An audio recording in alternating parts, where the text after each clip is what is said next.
தேவனுக்கு மகிமை. கிறிஸ்துவோடு சிலுவையில் அறையப்படுவதும் மரிப்பதும் அடக்கம் பண்ணப்படுவதும். மத்தேயு 12ஆம் அதிகாரம் 40ஆம் வசனம். யோனா இரவும் பகலும் 3 நாள் ஒரு பெரிய மீனின் வயிற்றில் இருந்தது போல மனுஷகுமாரனும் இரவும் பகலும் 3 நாள் பூமியின் இருதயத்தில் இருப்பார். இது ஞானஸ்தானத்துக்கு ஒப்பனையாக பேசப்படுகிறது.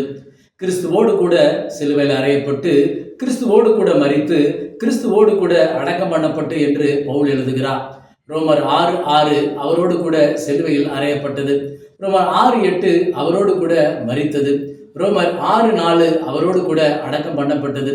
சிலுவையில் அறையப்பட்டது என்பது கைகளும் கால்களும் சிலுவையில் அறையப்பட்டபடியினால் எந்த கிரியைகளும் நாம் செய்ய முடியாது என்பதை காட்டும்.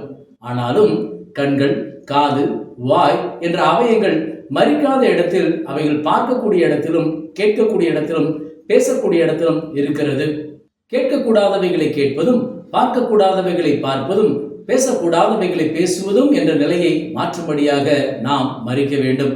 நாம் மரித்தாலும் சிலுவையில் தொங்கிக் கொண்டிருப்பது நாம் யார் என்பதையும் இன்னார் என்பதையும் அது வெளிப்படுத்துகிறது. எனவே நாம் அவரோடு கூட அடக்க பண்ணப்படும் போது நாம் அல்ல, முழுவதும் கிறிஸ்துவே என்ற இடத்திற்கு நாம் வருகிறோம். பழைய மனுஷனை களைந்து போட்டு புதிதாக்கப்பட்ட புதிய மனுஷனை தரித்துக் கொள்ளுகிறோம் என்று கொலோசியர் 3:9-10 எழுதப்பட்டிருக்கிறது. ஞானஸ்தான உபதேசம் இந்த 3 படிகளையும் நமக்கு போதிக்கிறது. சிலுவையில் அறையப்பட்டு மரித்து அடக்கம் பண்ணப்படுவது என்பதை ஒட்டுமொத்தமாக மரணத்தின் சாயல் என்று பவுல் குறிப்பிடுகிறார். ரோமர் 6:5. இந்த நிலவரம் ஒரு உயிர்த்தெழுதலை நமக்கு கொண்டு வருகிறது.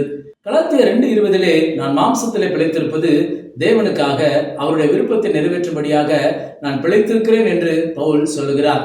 எனவே தேவ சித்தம் செய்யும்படியாக நாம் பிழைத்திருக்கிறோம். ரோமர் 8:10 சொந்த சித்தம் செய்யும்படியாக சரீரத்திலே மரித்திருக்கிறோம்.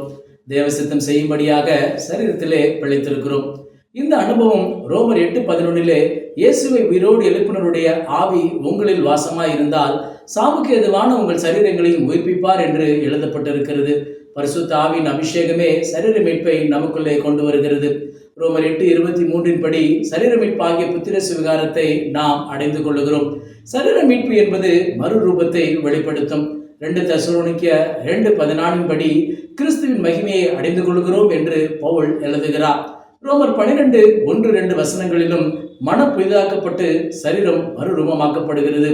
யோனா ஒரு பெரிய மீனின் வயிற்றுக்குள் இரவும் பகலும் 3 நாள் இருந்தது போல மனுஷகுமாரனும் இரவும் பகலும் 3 நாள் பூமியின் இருதயத்தில் இருப்பார் என்று எழுதப்பட்டிருக்கிறது. இதை நாம் யோனா 1:17 காணுகிறோம். யோனாவை விழுங்கும்படியாக ஒரு பெரிய மீனை கர்த்தர் ஆயத்தப்படுத்தி இருந்தார். அந்த மீனின் வயிற்றில் யோனா இரவும் பகலும் 3 நாள் இருந்தார். யோனா 2ஆம் அதிகாரம் முழுவதும் யோனாவின் ஜெபமும் அபயமிடுதலுமாக இருக்கிறது. யோனா மீனின் வயிற்றுக்குள்ளே ஒரு உணர்வையும் ஒரு மாற்றத்தையும் பெற்றுக்கொண்டதினால் மீன் யோனாவை கரையிலே கக்கி போட்டது என்று யோனா 2:10 எழுதப்பட்டிருக்கிறது. மீனின் வயிற்றுக்குள்ளே அநேக போராட்டங்களை சந்தித்ததாக யோனாவின் வாழ்க்கையிலே நாம் காணலாம். நீரோட்டம் என்னை சூழ்ந்து கொண்டது, வெள்ளங்களும் அலைகளும் எல்லாம் என் மேல் புரண்டது, தண்ணீர்கள் பிராண பரியந்தம் என்னை நெருக்கினது, ஆழி என்னை சூழ்ந்தது, கடற்பாசி என் தலையை சுற்றி கொண்டது. இப்படி யோனா அபயம் எடுக்கிறதாக நாம் காண்கிறோம். யோனாவின் வேண்டுதலை கேட்டு கர்த்தர் மீனுக்கு கட்டளையிட்டார். அது யோனாவை கரையிலே கக்கிவிட்டது. யோனாவை மீன் கரையிலே கக்கிவிட்டது என்பது ஞானஸ்தான உபதேசத்திலே யோனா புதிதான ஜீவன உள்ளவனாய் நடந்து கொள்ளும்படியாகவே என்று நாம் காண்கிறோம். இதை ரோமர் 6:4 பவுல் எழுதுகிறார். இந்த நிலையிலே யோனா நினிவேக்கு சென்று பிரசங்கம் பண்ணுகிறார்.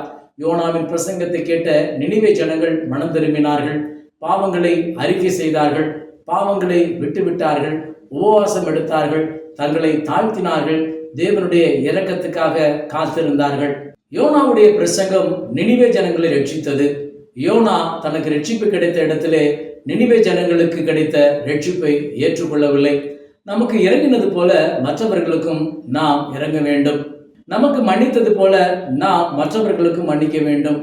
மத்தேயு 18:35 நீங்களும் அவனவன் தன் தன் சகோதரன் செய்த தப்பிதங்களை மனப்பூர்வமாய் மன்னியாமல் போனால் என் பரமபிதாவும் உங்களுக்கு இப்படியே செய்வார் என்று இயேசு சொல்லுகிறார்.